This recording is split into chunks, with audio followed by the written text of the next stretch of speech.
আমি বতুয়া শাক, যেটা বড়ি দিয়ে বেগুন দিয়ে, এই বতুয়া শাক না শীতকালেই বেশি খাওয়া হয়। খুব গরম।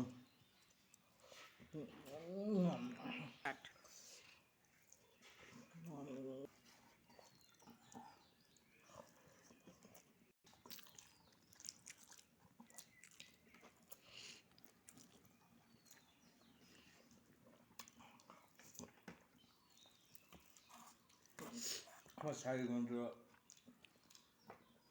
খুবই ভালো লাগলো।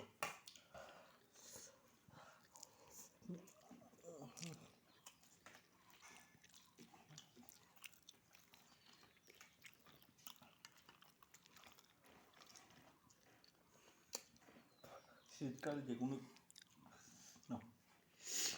যে কোনো খাবার গরম গরমই কিন্তু ভালো লাগে।